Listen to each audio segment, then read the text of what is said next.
guest tonight is one of the original kings of comedy. He starred in the successful TV series The Bernie Mac Show, and now he stars in the film Pride, which opens this Friday. Please welcome Bernie Mac.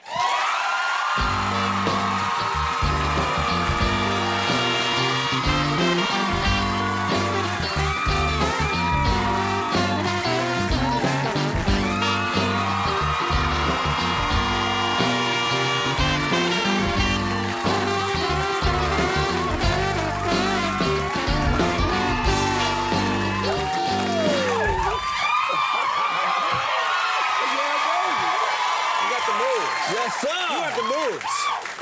I'm black, Conan. Well, now, okay, that was great what you were doing right there, and the crowd ate it up. But what do you think of my move? I roll the dice and then I hiss like a cat. You like that? Love it. You love it? You think you might use that at some point? No. You have good sense, yeah. Thank you. Why you look good, man? You look fantastic as well. Thank you, sir. Let's go out on the town together sometime. Man, you know you owe it to yourself. What's that?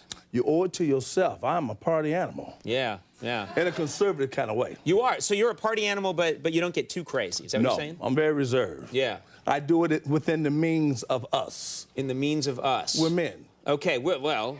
We're men. Thanks. I never... Thanks for including me on that. No, the young guys don't know how to have a good time. Right, punks. Oh, son. Kids don't know anything. You know, they get disgusted all the time. Yeah, yeah. You know, fight, fuss, push, shove. Right, right. You know, we're men. We know how to talk and treat each other. Yeah, yeah. You know, have a couple of drinks, smoke a cigar, and... That was a big cigar you had right there.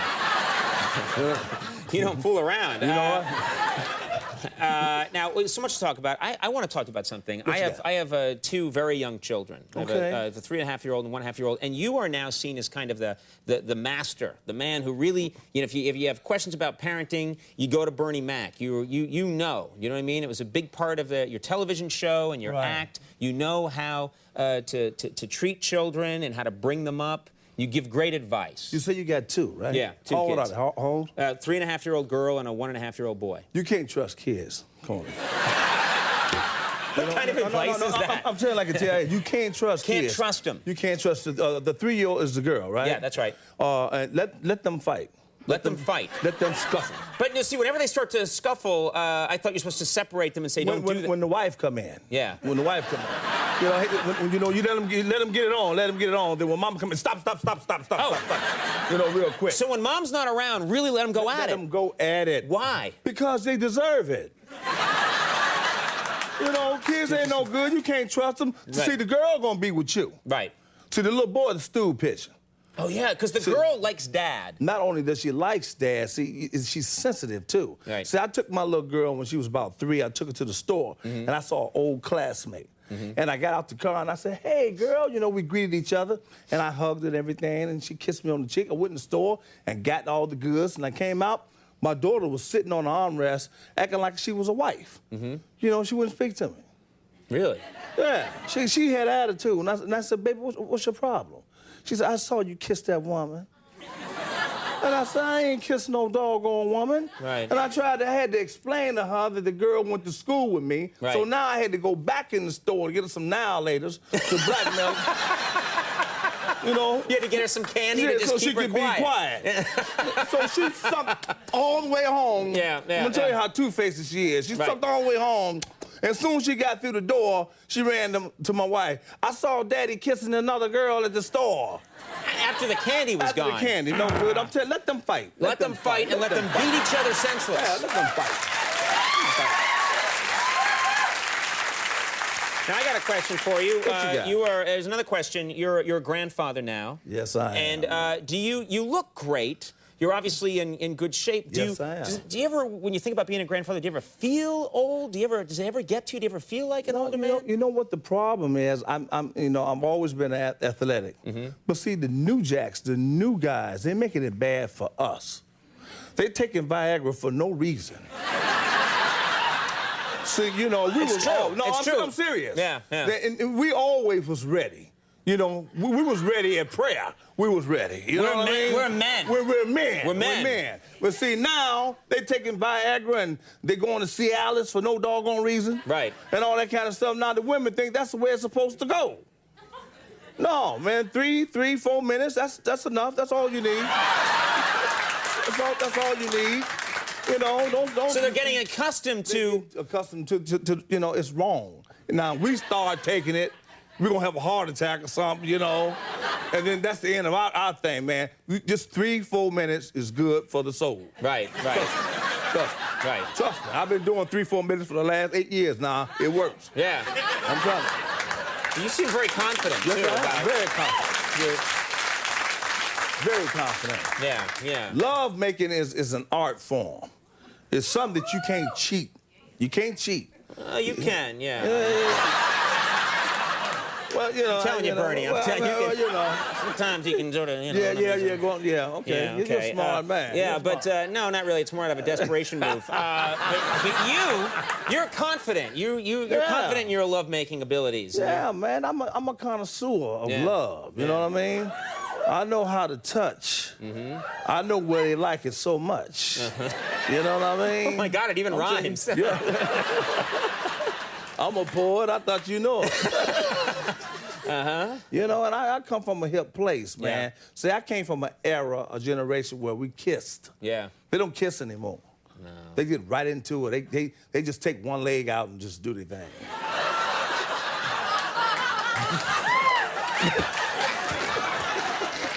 You know? I know what you're talking about. You know what I'm talking about? Punk kids. All right, you know what we got to do? We have not scratched the surface. We're going to take a break. More with Mr. Bernie Mac in just a second. Stick around.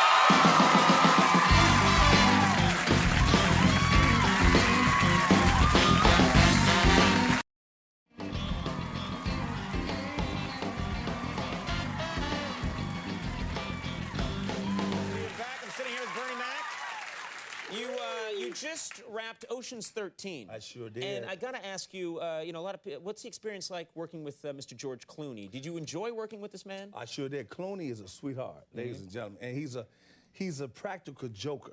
I've heard that. You know, he's not one of those individuals that does harmful jokes and everything. He does it within the friendly confines of jokes and fun. Right. And he's kind of tacking the seat. He's old school, pull your chair from under you, you know. You know, I mean, fracture your spine. He'll do all that. Oh, in the friendly confines. And just be laughing, man, and lock your door so you can't get out the washroom and all that kind of stuff. Little acid in the eye. All that good stuff, man. He's like, I got you, pal. You know, he's groovy. No, he's groovy. Yeah, he's groovy. And the whole set, I'm telling you, it's the best set, Conan, that I've ever worked on. It's loose and fun, yeah. Not only that, when you get through working on Oceans, I'm surprised if you're healthy. Yeah. Because it's parties all the time. Soderbergh, and they throw us parties. They built studios for us so we can have a good time. Nice. Cigars, great films. I mean, Ocean is the elite. Yeah. It is. It's like belonging to a great club. Yeah, yes it is. I mean, you get some of everybody on the set all the time. Now, let me ask you about this. Al Pacino is in this movie, and you got to work with Al Pacino, you know, one of the great actors of all time. What was it like working with him? Man, Conan, I'm not too afraid of anything, but I have to really be honest with you all. I was kind of intimidated. I was in awe. Because I knew I was getting ready to do this big scene with Al Pacino, and I kept waiting. When am I going to do it? And it kept going, skipping it, and finally, Steven Soderbergh said, "Today, you and Al Pacino." I said, "Oh man," I was so nervous, and Al Pacino came in, Bernie Mac, and that's. I'm telling you, you're good. I was tore up. I called my wife, and I said, "Baby, I'm so nervous." She said, "You're going to be okay." Yeah. He was doing his line. They said, "Ready, action." And Al Pacino did his thing, you know. "You here to tell me that I got one time only, to come to this casino?" And I was just doing like this. I was, man. You're just watching Al Pacino. I was just watching him. Yeah. And Steven said, "Action." And I said, who me? Yeah. You know, I sound like a butler. Who, me? Man, that was a treat. I would think so, yeah. No, I'm telling you, Al Pacino, I love him to life. Yeah, everyone does, yeah. Man, he's gorgeous, and he's the nicest individual you ever want to meet. Now, let me ask you about this movie, Pride. This is a good film. Good film. And first of all, I want to comment on your... Tom Arnold was here last night promoting the film, and we showed a clip. And your look in this film, you've got these crazy sideburns in this movie. I look like Quentin from Dark Shadows. Yeah, yeah, look at that. Look at that. That's... Now, Who, me? Yeah, is that a... Now, you're gonna... what is that all about? What, did you decide to grow sideburns like that? No, the lady that you saw early in the break, Vonda. Yeah, she came out and she did your and hair. She readjusted, you know, because in this business, you have to redefine yourself. And you try to give yourself a different look, a different meaning, because they'll stick you somewhere, and that's the only place they think you belong. Right, they'll put you in a little... sure will, a little box, shelf, and that's yeah. it. Yeah. So when I did that, I said, well, in the 70s, that was the thing, the 70s with the long sideburns, and I can't grow facial hair. I never could. What you see is, I can grow hair everywhere else, you know, but, you know, who, me? But I couldn't do that. Yeah. And she created that for me. Oh, so that's not real. No, yeah. that wasn't real. I would can't love lie. to have crazy. I was talking about this. I want the sideburns that go all the way down underneath. You look nice and then in the come beard. back around and make eyebrows. I want to make little eyebrows like that. See? Yeah, man. Blow your mind with those. Only go that way only in the full moon, huh? And I'll bark at it. We have a clip here from Pride, and this really is it's an inspirational story, and it works. Yes, it is. Yes, it is. A lot of people try and make this kind of film, and I would say it works like 10% of the time. But you guys have a nice movie Well, here. it's a true story. It's about these individuals in the inner city and why they don't swim and do sports like gymnastics and stuff. Because first of all, they can't afford it, for number one. Right. And it's not really introduced to inner black kids, and they cutbacks and everything, and there's no quick financial reward. So, and the discipline's a little bit, it's not in their arena either. So when they say blacks can't swim, that is not really true. I can swim, I can scuba dive and stuff, but they talking about black women that can't swim. Right. You know, because black women don't like to mess up their hair. You know, so, you know, it's a good movie. I'm really proud to be a part of it. Let's take a look at this clip from Pride. What the clock say?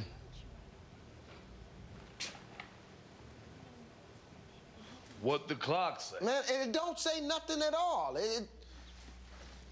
What is your problem, dude? What's my problem? What's my problem? Yeah, what is your problem? Well, first of all, I'm gonna tell you what my problem is. You came in here and interrupted my story, and that ain't cool. My second problem is I've been at Market Foster, man, ever since this place was built. The first I hear about them tearing it down is right now. Oh, ain't like I ain't see it coming. But it could have gave me a heads up, you know. You get my point? Because I am head of maintenance. Man, you're good at being mad. You're quite good at being mad. You know what? I've been doing drama for a while all through school, and Hollywood just didn't know it. Yeah. And those who wants to do something, you know, just stay in the gym. Conan, we talk about it all the time. Right. Just stay in the gym, and when they call your name, you be ready. Yep. Because you always gonna have to prove yourself. And if they say you do something one time, you were lucky.